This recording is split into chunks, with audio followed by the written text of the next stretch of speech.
People love to categorize other people. We understand that we are complex, but other people are simple. When it comes to morality, people are either good or evil. There is no in between. So when we come across someone who's in that moral gray area, we'll discard, exaggerate, or add on to their story in order to fit them into whatever box we want. A few weeks ago, I talked about someone who's been fictionalized into the evil box. So now let's go in the opposite direction and see if we can get 1.3 billion dislikes by going after Gandhi.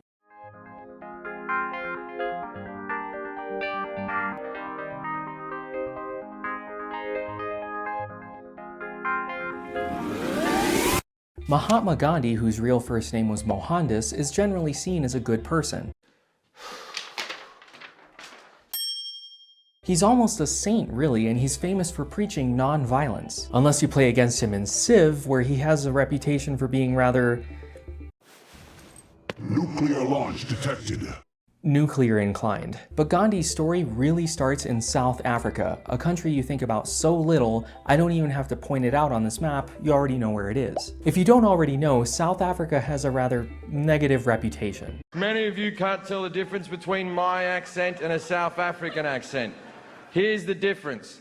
Picture my accent, but I'm punching a black person.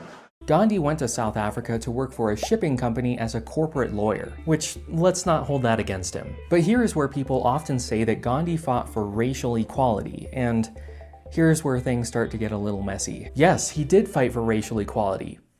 If you're an Indian, when Gandhi arrived, segregation was the norm, just like in the United States. There were white people and colored people, except spelled with a U. Gandhi didn't like that, and not because there was segregation at all, but because Indian people were classified as colored. Gandhi was not especially fond of black people, who he called this, which is a word that's so bad that in 1976, South Africa made it criminally punishable to say it, so I'm definitely not gonna say it. No, get it off, get it off. Jeez. Just like in America, when people want to say the naughty word, without actually saying the naughty word, they say K-word. So that's what I'm gonna say from now on. There, our garments were stamped with the letter N, which meant that we were being classed with the natives. Oh yeah, unlike in America, there is no go back to Africa mentality in South Africa for reasons that I hope are obvious. So when they say natives, they mean black people. And when they say Indians, they mean Indians, not Indians. You'll catch on, don't worry. Indians sentenced to hard labor are in fact kept with the K-words. The K-words are as a rule uncivilized, the convicts even more so. They are troublesome, very dirty, and live almost like animals. They are intellectually backward. They are unlettered and have no arts. Gandhi spoke modern English, so unlike Columbus, there is no room for translative interpretation. There's no question as to what he might have meant by that. Given his rather negative view of black people, he especially didn't like that in segregated society, Indians were lumped in with the natives. Ours is a continual struggle against the degradation sought to be inflicted upon us by the Europeans, who desire to degrade us to the level of a raw K-word whose occupation is hunting, and whose sole ambition is to collect a certain number of cattle to buy a wife with, and then pass his life in indolence and nakedness. The British rulers take us to be so lowly and ignorant that they assume that, like the K-words who can be pleased with toys and pins, we can also be fobbed off with trinkets. Jeez, Gandhi, what the f— It's kind of terrifying that people like Martin Luther King and Richard Spencer could both be accurately quoting Gandhi. Just let that sink in for a moment. It's almost like reading a KKK manifesto. According to Gandhi's own grandson, he was undoubtedly at times ignorant and prejudiced about South Africa's blacks, which is putting it rather lightly, really. But I'm about to forgive you so hard right now! I am possibly resisting the fact that you suck. Yeah, there is no way that hug would have happened. Gandhi wasn't fighting to abolish racial segregation. He was fighting to move the Indians from the colored category to the white category. And his justification for that move is... Gandhi believed in what is called the Aryan Brotherhood. Ugh. I know, it's not that Aryan Brotherhood. It's the idea that Europeans and Indians are both descended from the same racial group. We beg to point out that both the Anglo-Saxon and the Indian races belong to the same stock. Both the races have sprung up from the same Aryan stock, or rather, the Indo-Europeans, as many call it. We have no wish whatever to thrust ourselves as members of a brother nation on a nation that would be unwilling to receive us as such, but we may be pardoned if we state the real facts. So putting that into context, according to Ashwin Desai, he was keen to join the whites as a junior partner in the subjugation of Africans. Gandhi's vision of segregation in South Africa would have included two groups, whites and Indians, and everyone else. The South African government obviously didn't go for that, but when apartheid started in 1950, they struck a compromise with four groups: whites, Indians, blacks, and coloreds. spelled with a U. I don't know if Gandhi's way would have been better or worse, but probably not better really. The point here is that while people say that Gandhi fought for racial equality, he didn't really. He fought for Indian racial equality. He was still all about that whites being better than blacks thing. So what are you saying? We're supposed to take down all of the Gandhi statues because he was a racist? Well, I'm not saying that, but yes, there really is a movement in South Africa, Ghana, and a few other African countries to remove the statues of Gandhi because of his racist views. Well, that was when he was younger. You know, people change as they age. Right, that's why the stereotype is that old people are less racist. But hold that thought because we'll get back to it in a moment. What Gandhi is perhaps most famous for is... Hi, I'm Gandhi, and if Britain doesn't get the hell out of India, I'm going to starve myself in public. Wow, that worked. Are you seriously going to try and tell us that that's not how it happened? So Gandhi moved back to India in 1915 and almost immediately started the independence movement. Right, which was non-violent. I'm starting to think that your only purpose in this script is to set up my next argument.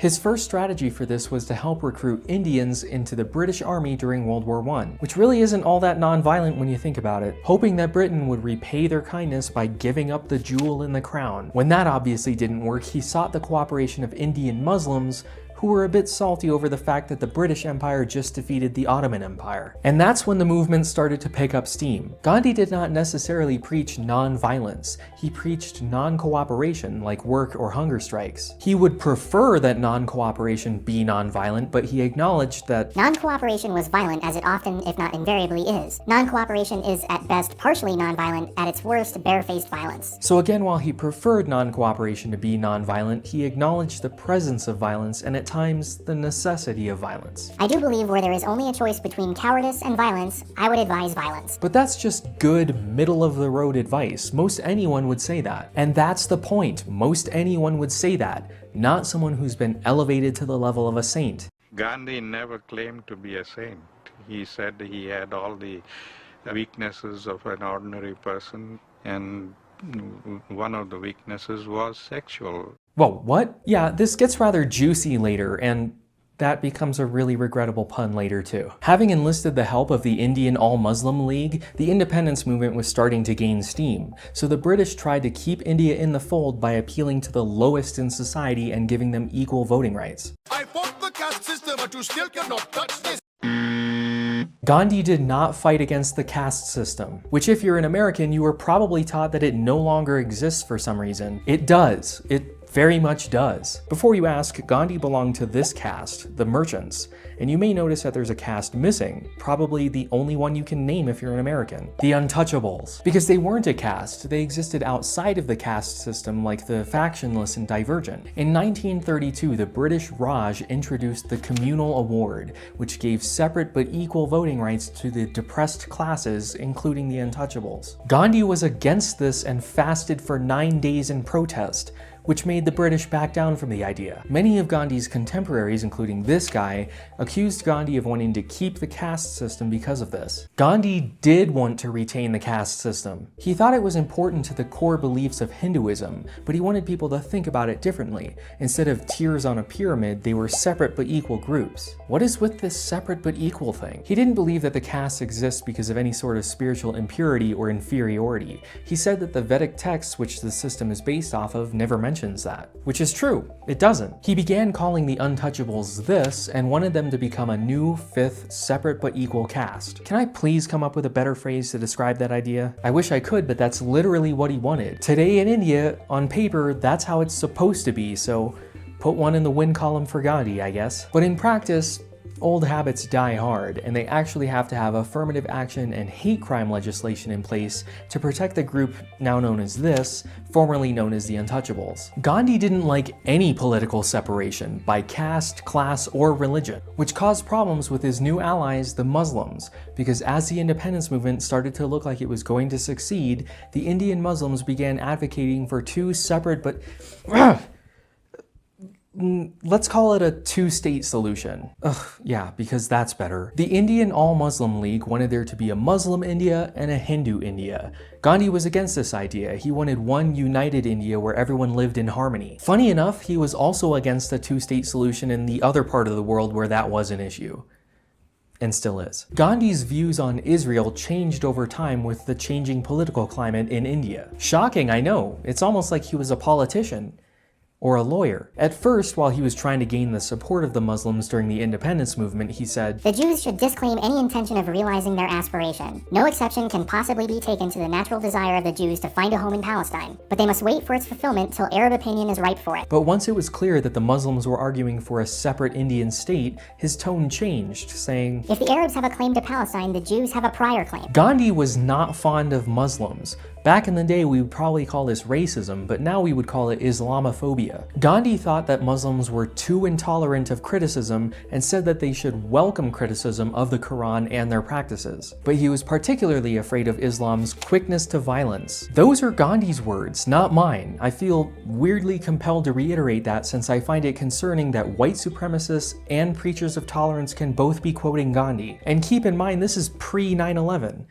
And pre-suicide bombing for that matter. Late into the independence movement, Gandhi wrote a letter saying, "We both may be killed by the Muslims and must put our purity to the ultimate test, so that we know that we are offering the purest of sacrifices, and we should now both start sleeping naked." I'm sorry, what was that? Alright, into the muck we go. Gandhi had some odd views on sex. He believed that there was magical power in what he called vital fluid.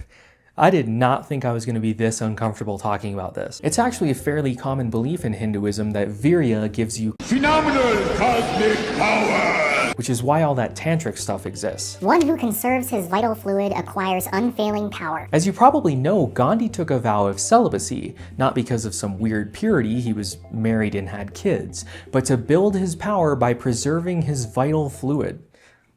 This is so ridiculous. It wasn't enough for Gandhi to just abstain from sex. He had to tempt himself and resist that temptation. How did he test himself in that regard? By sleeping with naked women, of course.